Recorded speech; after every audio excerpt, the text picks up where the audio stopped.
I have a preserve by my house since we live in a highly populated suburban area and there isn't much green. It's a huge preserve with miles and miles worth of biking and hiking trails. So long story short, one night in 2016 at like 11 at night, I decided to go for a run. I'm weird in the sense that I like to avoid people when I go for runs. That's just how I am. I held my phone with a tight grip with the flashlight on and started my run at the edge of the preserve onto the dirt hiking trail. I felt I had more energy running at night too. It was weird. I don't know how to describe it. There were no lights at all. It was all just nature. There was also a dead body that came up in the previous week in the preserve, but I didn't really let that concern me too much since I live in one of the safest neighborhoods in the state. It was also a weeknight, so there was literally no one else in this preserve but me. Well, that's at least what I thought. I got tired after about 10 minutes of running. Yeah, I used to be out of shape. I had to catch my breath, so the first bench I found, I sat down on. I have to admit, it was creepy as hell being in a pitch-black preserve like that all alone. It feels the same as being alone in the middle of a forest. There were weird sounds coming from all around, and to be quite honest with you, it was scaring me. Of course, most of them were animals, so when I heard leaves and sticks crunching nearby, I assumed it was a raccoon or fox or something. But anyone's worst nightmare came true when I noticed something tall hiding behind one of the trees. I couldn't quite tell what it was because an iPhone's flashlight is only so bright. I stood up and walked a little closer, and I was kind of doing a crouch walk, because for some reason I thought that would make me more low-key. I got close enough to where I saw a hand wrapped around one of the trees. The hand was in a white glove, though. I felt like my heart sank, like I was suddenly in a life or death situation before I could even see who was behind that tree. Then they finally decided to reveal themselves. Someone dressed as a clown stepped into the range of my flashlight. I wanted to wait until now to mention this was back during the clown epidemic in 2016. From what I could see in the little light I had, this person went all out with his clown costume, from the makeup right down to the clown shoes. The most disturbing part was the bat with a large, foot-long spike wedged through it that he was holding. His head was angled down to give a more menacing, terrifying look, and he walked very slowly towards me. I had only one option, and that was to run as fast as I could, even though I was already so tired. I didn't run on the trail. Instead, I ran into the woods until I felt like I was going to puke. Then I shut off the flashlight and crouched down behind a tree. I heard running zoom past me, maybe 10 feet away. When the footsteps faded away into the distance, I ran back to the trail and ran all the way back the way I came, and I actually puked by the time I made it to the street, just from running so much. I didn't mention it before, but everyone figured that the dead body found the week before was linked to the clown epidemic. It should go without saying I stayed away from the preserve for a while, and I definitely never went in there past dark ever again.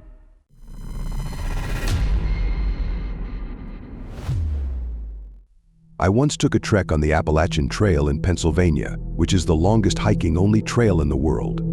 I went it alone just for fun. I went late in the fall though, so it was cold, and there weren't many other people hiking. In fact, I think I only ran into like 2 other people going the opposite way.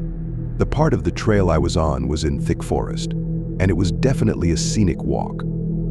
The trail ran alongside a small river, and nothing could be heard but the sound of the flowing river and the early morning birds chirping. It was time for me to sit down and take a break, so I found a big rock sitting aside the river and sat down on it. I took a sip of my Gatorade, and then I could swear I was hearing a baby's cries coming from the distance.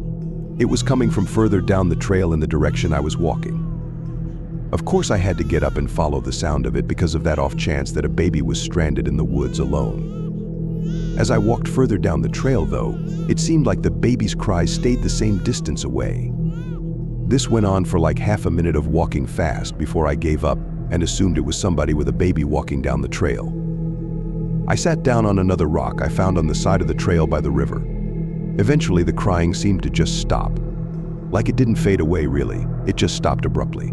I sat on that rock for 5 minutes just taking in the nature and taking a few videos on my phone. That's when I heard footsteps approaching nearby. Expecting to see another hiker walking the trail, I saw some frantic-looking woman hurrying over to me. She came so fast and so close that it actually scared me. She stopped uncomfortably close to my face and started screaming at me. "Have you seen my baby?" I calmly told her I heard a baby crying not too long ago and told her to follow me. We walked quickly down the trail in the direction I was chasing the sounds of the baby earlier. I looked back every few seconds to make sure she was keeping up with me. Eventually, I summoned up the nerve to ask her how on earth she lost her baby, but she didn't answer.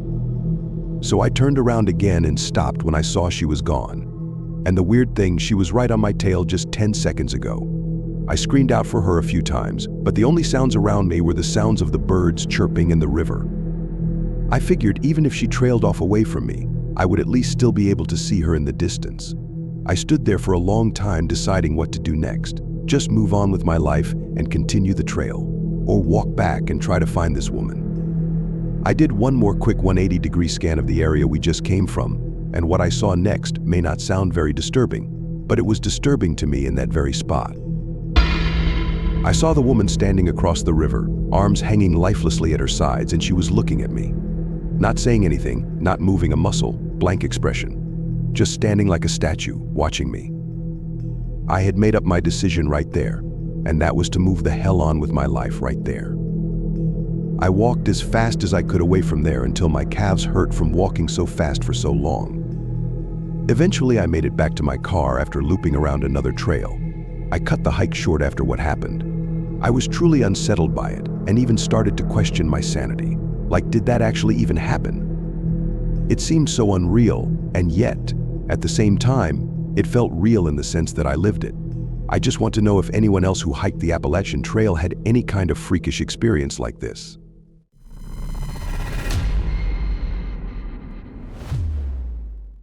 I went on a solo camping trip to the woods a few miles from my house.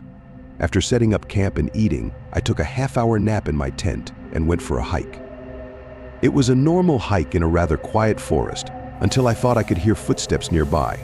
I could have just chalked them up to being the footsteps of an animal, but they kind of sounded human-like, if that makes sense. Considering how deep into the woods I was and how far from any real urbanization I was, it would definitely be odd to cross paths with another person there. I didn't go looking around for anyone though, I just continued with my hike. When I got back to my tent, the first thing that I noticed was that the zipper to my tent was undone and the door flap was open. Right away, my heart was racing at the thought of someone having been in my tent. I checked to make sure that nobody was still in there first, and then went inside to see that my bag had been gone through. Surprisingly, nothing was taken though. I contemplated packing up and moving spots, but I figured it was pointless. Whoever came already scoped out the place and left. Therefore, they wouldn't have a reason to come back. Fast forward to that night, when I finally got in my tent to go to sleep. A few minutes after getting in my sleeping bag, I heard a noise. The first time I heard it, I had no idea what it could be. But the second time I heard it, it sounded like a staticky breathing sound. I sat up and looked around my tent, and at that point it went silent. So after sitting up with my heart racing for a decent while, I laid back down and tried to move past it. But after not even having my eyes closed for 10 seconds, I heard it again. Some kind of grainy, staticky breathing noise. I started digging through my bag and found something I knew for certain I didn't bring with me.